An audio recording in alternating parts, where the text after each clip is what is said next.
আমার ওই কয়েকটা জায়গায় রেলি করতে দিয়েছি, লঞ্চ ঘাট পুনরুদ্ধার করতে দিয়েছি, সেইগুলো দেখতে গিয়েছি গতকাল।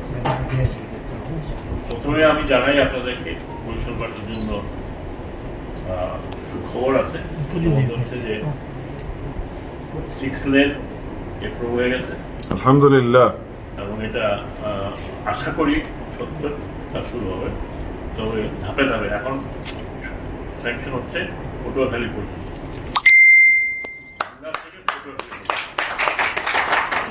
এটা ইনশাল্লাহ পরে আমাকে কালকে পর্যন্ত বিশ্বাস ছিলেন আমার সাথে, উনি কালকে চলে গেছেন, তো উনিও অ্যানাউন্স করে গেছেন যে এটা ধাপে ধাপে হবে। তো আমার দাবি ছিল যে একদম কুয়াকাটা পর্যন্ত, তখন বলা হলো যে না আপাতত এটুকু, তারপর ফার্দার তাও ভালো, কারণ এই ভাঙ্গার পরের থেকে বরিশালে আসা একটা 2 ফুটের রাস্তা এখন ঠিক হয়, এবং রাস্তার অত্যন্ত ন্যারো, পাশে কম। তো সেই জন্য আমি প্রথম থেকে বলছিলাম যে এত বড় প্রকল্প সেখানে বরিশালের পোর্শনটা কোথায়। যাই হোক, এটা একটা ভালো খবর। দ্বিতীয় খবর হচ্ছে মীরগঞ্জের ব্রিজ, কালকে অ্যানাউন্স করা হয়েছে। মীরগঞ্জের ব্রিজের মোটামুটি সব ফাইনাল হয়ে গেছে, আশা করি আগামী ডিসেম্বর থেকে এই কাজটি শুরু হবে। মীরগঞ্জ ব্রিজ হলে 3-4টা উপজেলা একসাথে হবে, এটা বরিশালবাসীর অনেক দিন থেকে দাবি ছিল।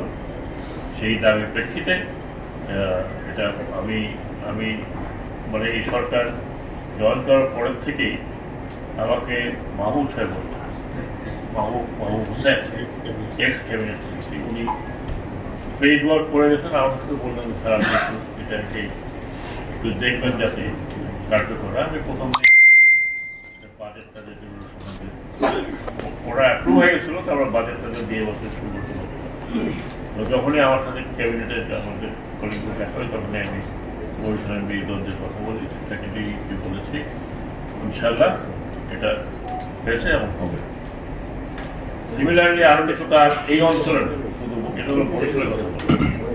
তৃতীয় যে জিনিসটা আমি হাতে নিয়েছে বরিশালবাসী হিসাবে, কোনো আমার কোনো দায়িত্ব নেই। আজকে কথা বললাম অফিসিয়াল, আপনারা চেনেন না, উনি আমার সমসচিব, ওনারও বাড়ি। তৃতীয়টা ছিল যে এই অঞ্চলে আমরা বিপিএল খেলা, আমাদের বরিশাল ফরচুন সে 2-3বার চ্যাম্পিয়ন হয়ে আমাদের খেলা করতে পারে। স্টেডিয়ামটা একটা সম্ভব গতি, এটা আরো 10 বছর লাগে। আজকে আমি সকালে বসছিলাম, সাহেব ছিলেন ঢাকার থেকে পিডি যাকে আনা হয়েছে, এবং ইঞ্জিনিয়ার সবগুলো। আমি এখন 5টার সময় বলছি, আমি 5টার সময় স্টেডিয়ামকে দেখতে চাই। লিফটের জন্য টেন্ডার করে রাখছে, বাংলাদেশে কোনো লিফটওয়ালা নাই। যাই হোক, এইসব নানান রকম তাল বাহানা। আমি বিসিবি চেয়ারম্যানের সাথে কথা বলছি যে আপনারা লোকজন পাঠান। আমরা তো এই ডিসেম্বরে, আশা করি ডিসেম্বরের আগেই আমরা তো আঞ্চলিক খেলা দেখতে চাই।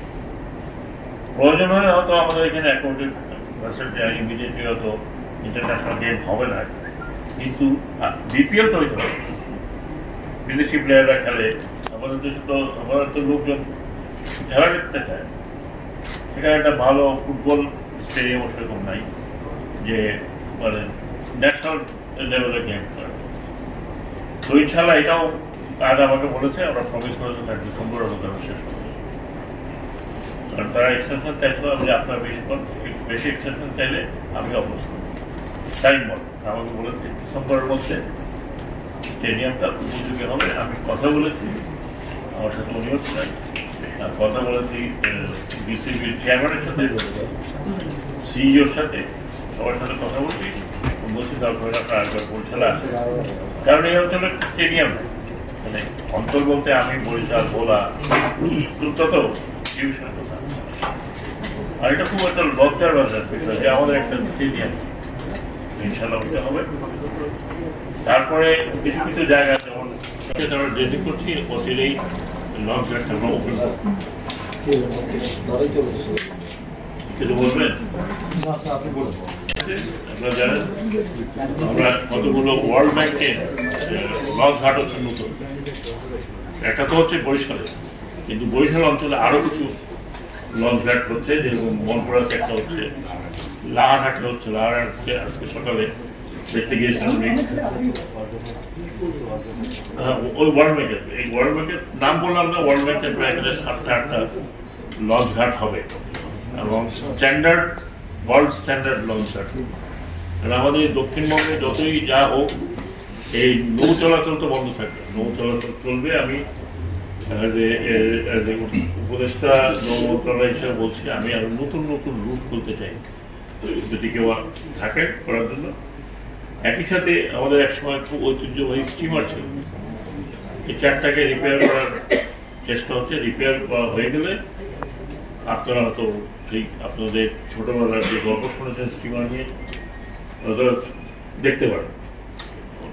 5-6-7 মাসের মতো উইন্টারের মধ্যে ইনশাল্লাহ আশা করি 2-1টা স্টিমার আপনারা দেখবেন, যেগুলো হয়তো আপনি দেখে দেখে বড় হয়েছে, আমরা চড়ে চড়ে বড় হয়েছে।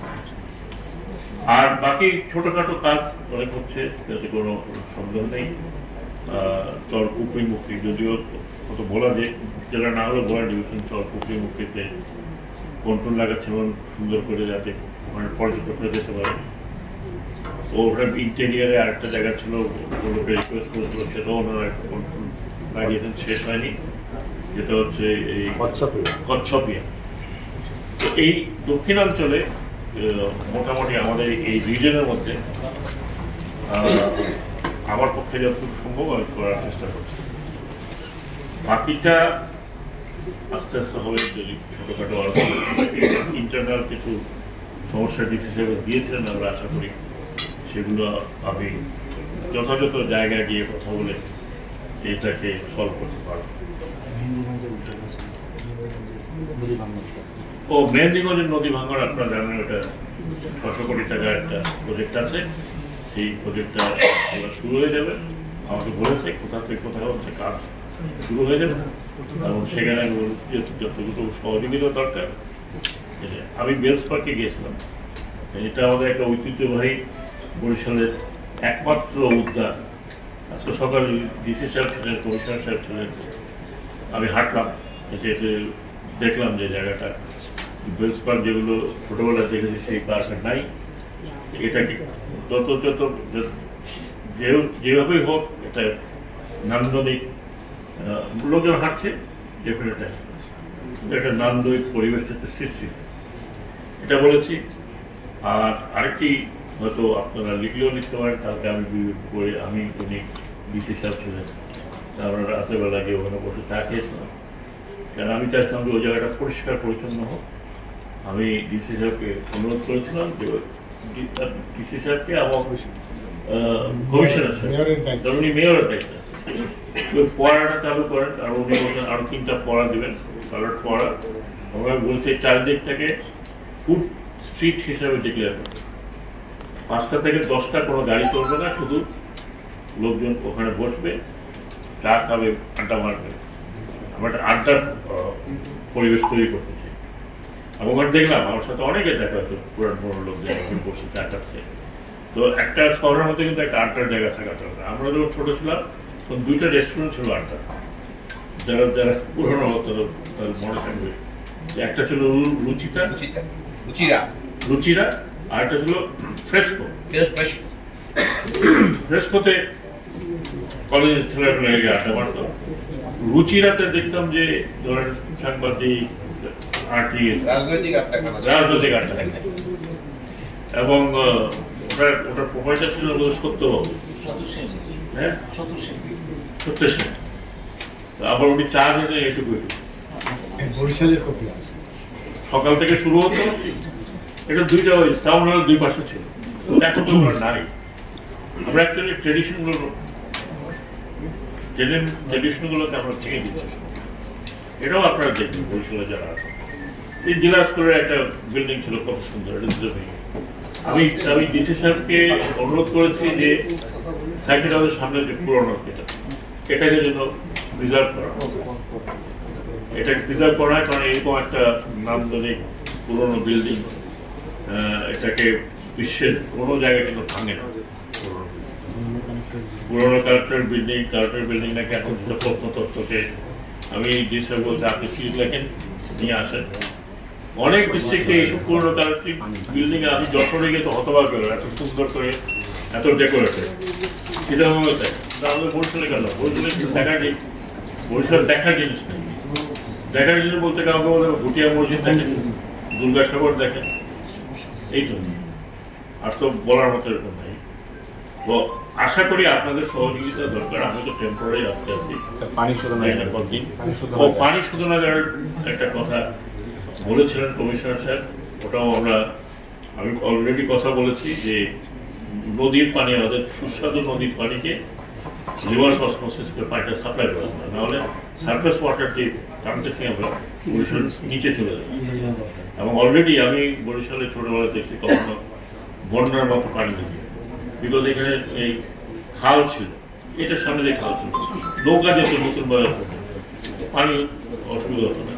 খালগুলোকে বন্ধ করে দেওয়া আছে, হয়তো শহরটা এক্সপ্যান্ড করেছে, খালগুলোকে বন্ধ করে দেওয়াতে মানে ড্রেন যে পানি আছে ড্রেন বন্ধ হয়ে যাচ্ছে।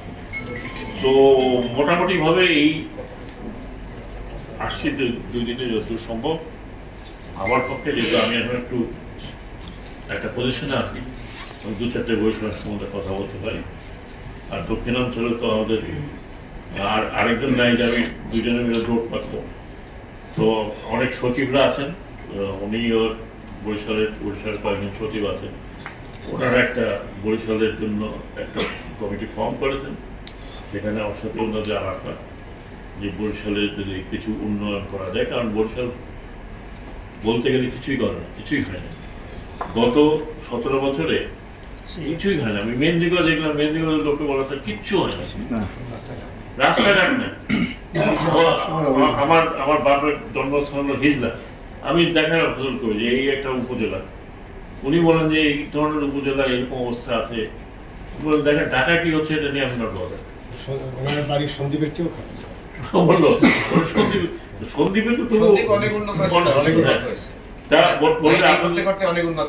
তো উনি দেখছেন। আমরা এখন যাবো, কথা বলবো যে অন্তত এলজিআরডি দিয়ে রাস্তাটা একটাই রাস্তা যেন ঠিক হয়। একটা ডাক বাংলো ওখানে আপনারা গেছেন কজন আমি জানি না, আমি ওটার মধ্যে ঢুকে আমার মনে হলো যে দুর্গন্ধে আমি কিন্তু বেড়ে আসি। সামনে একটা পুষ্করণী এত সুন্দর, মানে করলো কি, টাকা পয়সা এত টাকা পয়সা কোথায় গেল, কোথায় সব বাইরে চুরি। সেটা আমি বলতে পারবো না চুরি কি চুরি না। এত ডাক সেটে মেম্বার পার্লামেন্ট কি নাম, দেবনাথ, কি দেবনাথ, পঙ্কজ দেবনাথ। আমি যখন বলতাম দেখা হলে পঙ্কজ আপনি কিছু করতেছেন না, স্যার সব করতেছি, চিন্তা করেন একদম উন্নত। তো যাই হোক, আমি যা দেখতেছি বরিশালে কিছু হয়নি।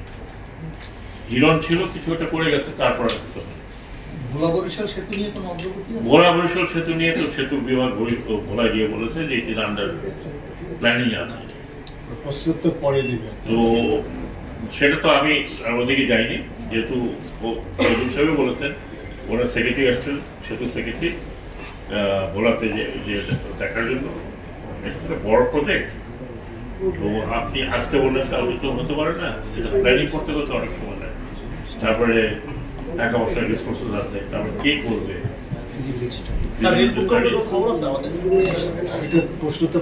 যাই হোক, আমি যে উদ্দেশ্যে এখানে একদিন রয়ে গেলাম, বরং আশা হলো যে কারণে আমার ড্রেজিং থেকে শুরু করে দেখা, তো মোটামুটি ভাবে এতটুকু আমি প্রোগ্রেস করতে পেরেছি, কথা বলেছি। এখন আপনাদের সহযোগিতা দরকার। আপনারা যদি পজিটিভলি জিনিসগুলো উঠিয়ে ধরেন, আমার সম্বন্ধে নেগেটিভ লেখার আমার কোনো আপত্তি নেই, কিন্তু এই ডেভেলপমেন্ট ওয়ার্কে যদি আপনি একটু পজিটিভলি আপনি যদি তুলে ধরেন, বিশেষ করে আমি বলছিলেন যারা লোকাল সাংবাদিক আছেন তাদেরকে বলবো, যদি আপনারা তুলে ধরেন এবং আপনাদের চাওয়া সমস্যাগুলোকে যদি তুলে ধরেন, হয়তো ন্যাশনাল নিউজ পেপার এক কোনায় আমি কালকে দেবো, সবার লাস্টের দিকে এক কোনায় এতটুকু হতো আমার পুরানো একটা ছবি দিয়ে কথা বলি, কিন্তু লোকাল পেপারগুলো আপনাদেরকে হেল্প করতে হবে, সো দ্যাট আমাদের চাহিদাটা কি চাই সেটার জন্য আমরা জানতে পারি। আরেকটি আমি রিকোয়েস্ট করবো, বরিশালের যদি কয়েকটি লিডিং পোস্ট থেকে আপনাদের ঢাকার আমি পাই, আমার